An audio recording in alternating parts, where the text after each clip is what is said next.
कभी कभी नए उपासकों से जब वार्ता होती है और वो कृपा करके अपनी दिनचर्या बताते हैं कि हम 6:30 बजे स्नान करते हैं, तब लगता है कि क्या साधना करोगे आप, कोई भी हो।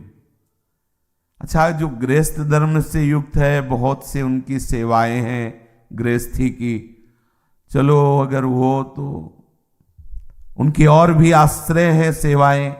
अपने जो वैराग्य मार्ग के पथिक हैं, इनको तो एक ही है, केवल भजन, दूसरा कोई।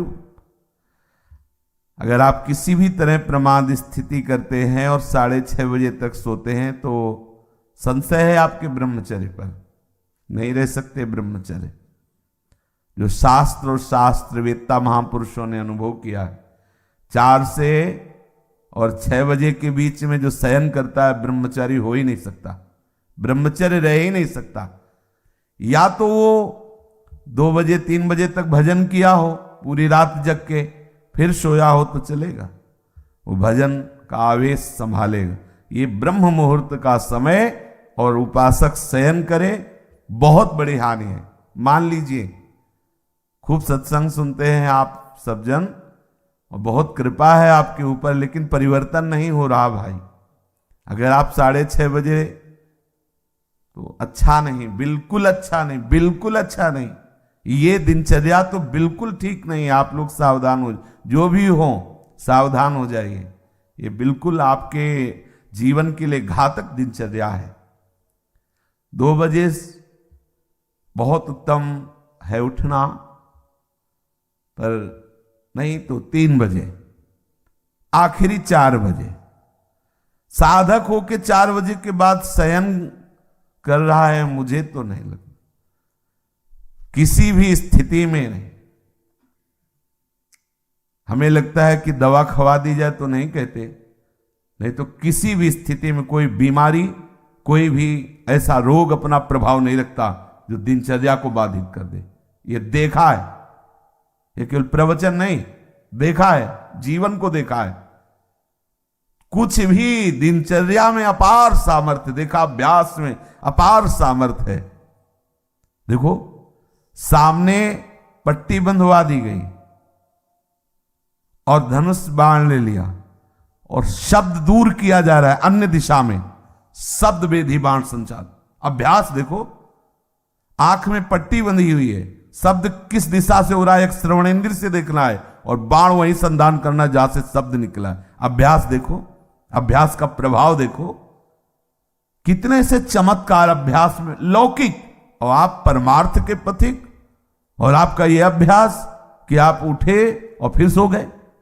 क्या मतलब, आपकी दिनचर्या क्या है? आप भगवद आश्रित, इसका मतलब प्रमादी थोड़ी है। आप भगवद आश्रित, इसका मतलब प्रपंची थोड़ी है। अहम का त्याग करके भगवद आश्रित होकर हम भगवत मार्ग में चलने वाले पथिक हैं। इसलिए सबसे प्रार्थना है, जो पीछे हुआ आज से एक नई दिनचर्या आप देखो। जो पूर्व की दिनचर्या ठीक है तो उसे लिखो, नहीं तो सुधार करके और स्वयं श्री जी के सामने वो दिनचर्या रखो। दिखाने की जरूरत नहीं है, बहुत बार देख लिए, बहुत बार रजिस्टरों में रखा हुआ है सब दिनचर्या। अभी आ जाएगी उठ के, 2 बजे उठे, 3 बजे ये, 4 बजे वो, 5 हो सकता है जिस दिन लिखो उस दिन 2 बजे उठ जाओ, कि आज उठे, पक्का उठे, सत्य कह रहे हो, 2 बजे लिख दिया। इससे काम नहीं चलना। आप अपने को खुद साक्षी करके प्रभु के सामने और नियमावली में बांधो। बिना नियम के प्रेम उत्पन्न नहीं होता। वो प्रेम की एक दशा है जो नेम को लय कर देती है। नियमावली में आपकी दिनचर्या सही होनी चाहिए, आपकी नियमावली ठीक होनी चाहिए। किसी भी संत के जीवन को आप देखिए, देखो एक स्थिति सिद्धावस्था में ऐसी आती है स्वाभाविक कि उनको देह से संबंध नहीं रह जाता।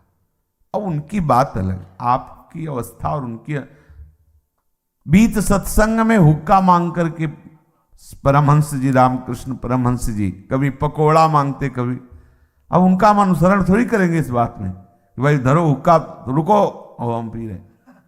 हम महापुरुषों का अनुसरण थोड़ी कर सकते हैं।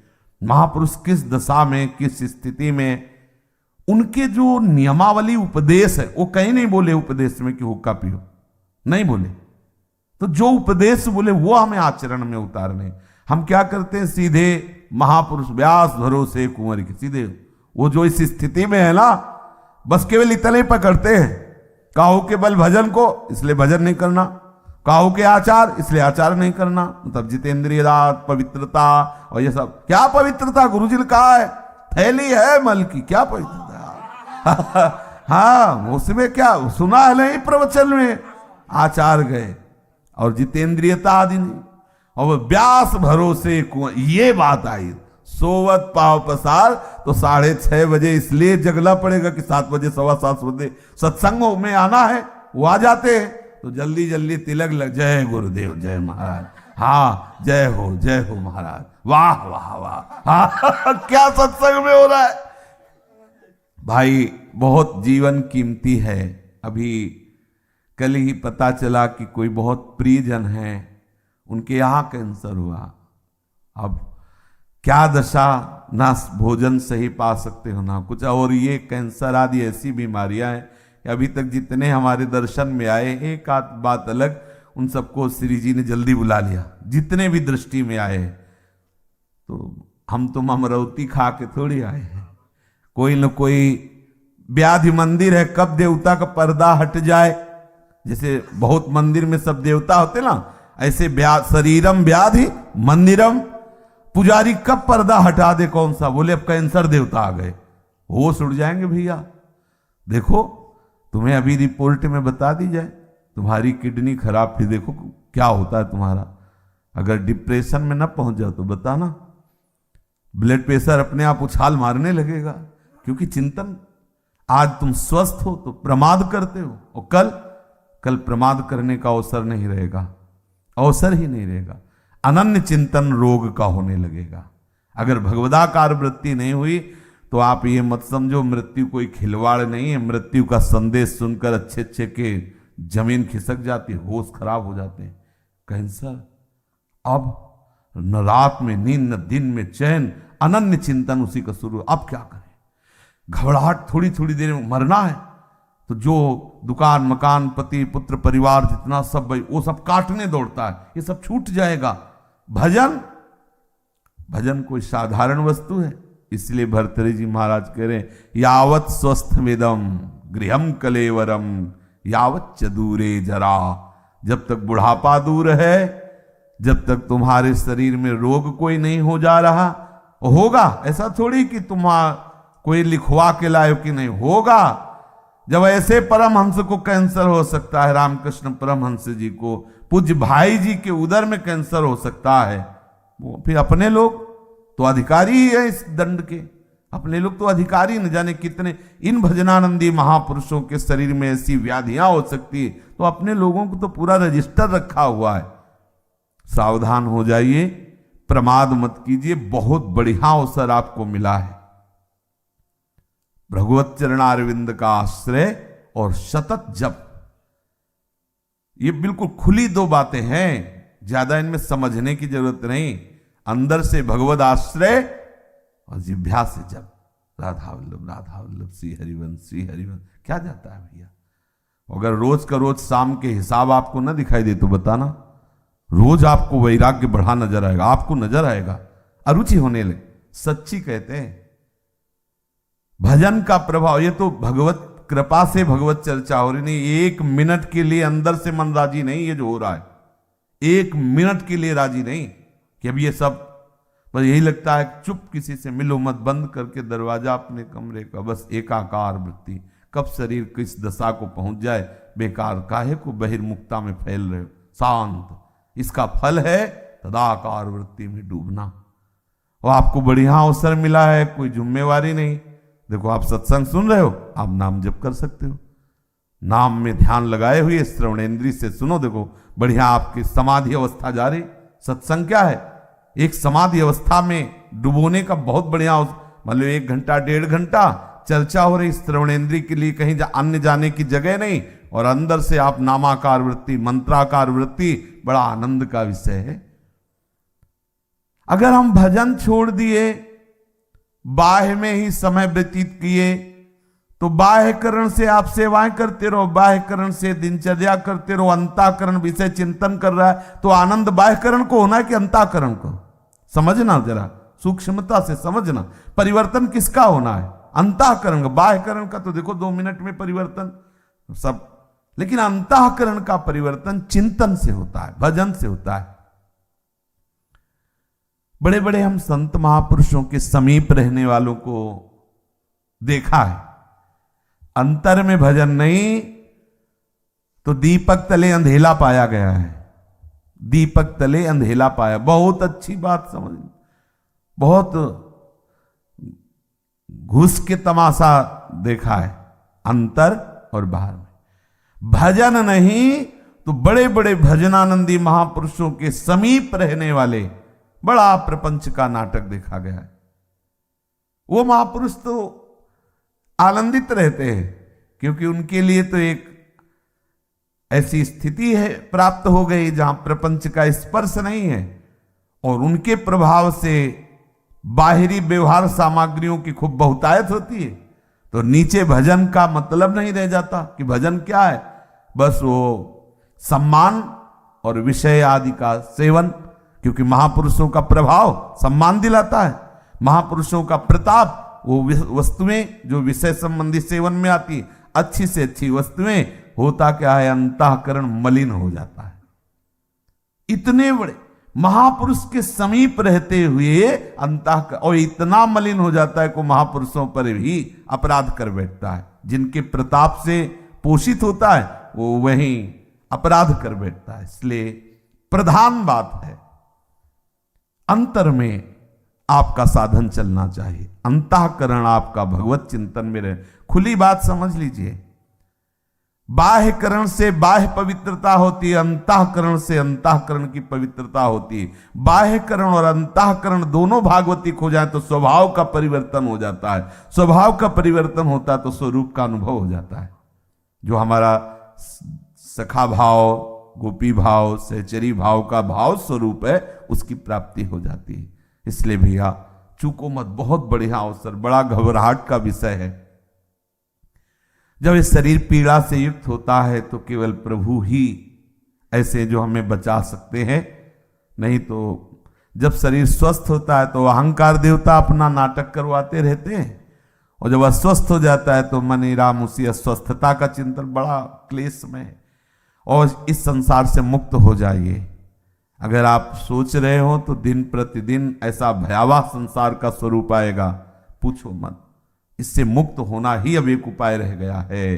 अब हम ये नहीं कह सकते कि जन्म जन्म, क्योंकि महामारियां, नाना प्रकार की प्रतिकूलताएं, नाना प्रकार की व्यभिचार, नाना प्रकार के खान पान की मलिनताएं ये कलिकाल में बढ़ती ही चली जाएंगी और उसका प्रभाव पड़ेगा। जैसे बाहर रोड में यदि गंदा कोई इत्र डाल दिया जाए तो उसकी खुशबू सबको आएगी, अच्छा डाल दिया जाए तो अच्छी आएगी। ऐसे ही इस सृष्टि में जो भी भयानक से भयानक आचरण होंगे, जो भी बुरे आचरण होंगे, पूरी सृष्टि पर उसका प्रभाव पड़ता है। अगर कोई बच सकता है तो भजन के प्रभाव से बच सकता है, नहीं तो प्रभाव, जैसे सर्दी का प्रभाव सबके ऊपर पड़ रहा है पर जो कंबल ओढ़े बच गया। अगर कहीं भी कुछ भी मलिनता का आचरण होता है तो पूरी सृष्टि पर उसका प्रभाव पड़ता है, वो समझ में नहीं आता। अगर कोई बच सकता है कलयुग की कुचाल से तो भजन, केवल भजन, दूसरा कोई उपाय नहीं। भजन करके भगवत धाम में स्थित हो जाओ, प्रभु को प्राप्त हो जाओ, नहीं बहुत दुख भोगना पड़ेगा।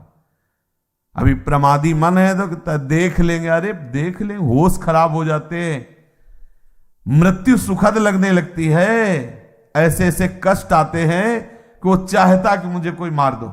सच्ची मानना, हमने देखा है, चाहता है कि इस दशा से तो अच्छा है कि मुझे मार दो। भाई मरना थोड़ी हमारा समाधान होगा, भगवत प्राप्ति समाधान। इसलिए बेचैन हो जाओ भगवत प्राप्ति के लिए।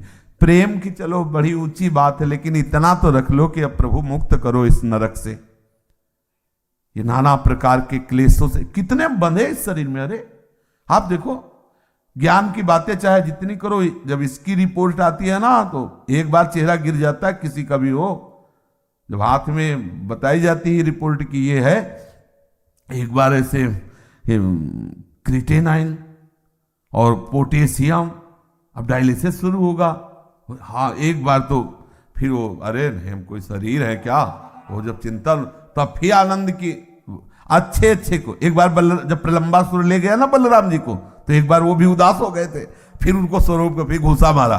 तो ऐसे साधक प्रहार करता है, अरे किसी भी विकार पर, अरे नहीं नहीं, हम तो प्रभु के आश्रित है, प्रभु के दास है, पर इतना प्रहार करने लायक बन जाओ, आपकी ऐसी मनोवृत्ति भगवदाकार हो कि आप प्रहार कर सको। इसलिए भाई सावधान रहो। ये सुबह 6:30 बजे तक सोना ये ठीक नहीं। आप सो करके सोने को गवा रहे हैं। ये सोने का समय है, सोने का, स्वर्ण का। और क्या बोले, सोने का समय गुरु जी का, खूब सो आनंद से, ऐसा नहीं। ये स्वर्ण समय है, ब्रह्म मुहूर्त, खूब ना। हमारे लिए तो हर क्षण ब्रह्म मुहूर्त है। ये तो केवल एक दिनचर्या की लेकर नहीं, हर समय हमारा ब्रह्म मुहूर्त है। हम प्रभु में लगे हुए हैं, इसलिए हर समय प्रेम में प्रभु का चिंतन हो रहा है। हर समय हमारे लिए महामंगल में, महापावन है। देखो, आप सबसे प्रार्थना है, बहुत सोच समझ के दिनचर्या बनाएं, और जो दिनचर्या बनाए 10-12 वर्ष उसमें कोई विक्षेप नहीं होना चाहिए। आज गए 5 घंटे यमुना के किनारे बैठ गए, 5 दिन गए ही नहीं, ये रसिकों की दिनचर्या नहीं। ये वृंदावन की उपासना में दिनचर्या एक आपकी नियमावली। या तो आप ऐसी स्थिति में कि 5 दिन आपको शरीर शुद्ध नहीं रही, तो कोई बात नहीं, दिनचर्या का फल मिल गया। आपकी दिनचर्या एक ऐसी होनी चाहिए जो बने तो कम से कम 10-12 वर्ष तो एक रस चलना चाहिए। आज ये, कल वो, फिर परसों बदल गया, फिर अलग बदल दिनचर्याएं रजिस्टर में लिखी रखी रह गई और हमारी कुछ और ही दिनचर्या चल रही। भाई ऐसा मत कीजिए। भगवत मार्ग के पथिक, चाहे आप गृहस्थ हों, विरक्त हों, बहुत सोच समझ कर दिनचर्या बनाइए। आप 10 मिनट यदि भजन में बैठते हैं तो ठीक टाइम पर बैठिए, और बहुत काल तक वो समय भजन में दीजिए। कि हम 10 मिनट बैठते हैं तो हम 10-12 वर्ष तक 9 मिनट नहीं होने देंगे, 10 मिनट तो बैठेंगे ही, और हमें मिलेगा तो हम माया से खींच कर और समय बढ़ाते घटने नहीं देंगे। ये दिनचर्या का भाव होता है अपने मन को बांधना। दिनचर्या का मतलब होता है हम अपने मन को संपूर्ण समय के द्वारा इष्ट में फांस रहे, बांध रहे, इस समय ये, इस समय ये, इस समय ये, और उसको नियम पूर्वक बांधना। कभी परिक्रमा चल रही तो कभी कुछ, कभी कुछ, कभी सब बंद, कमरे में पड़े शयन कर, ऐसी नहीं। एक आपके आहार की, विहार की दिनचर्या होनी चाहिए।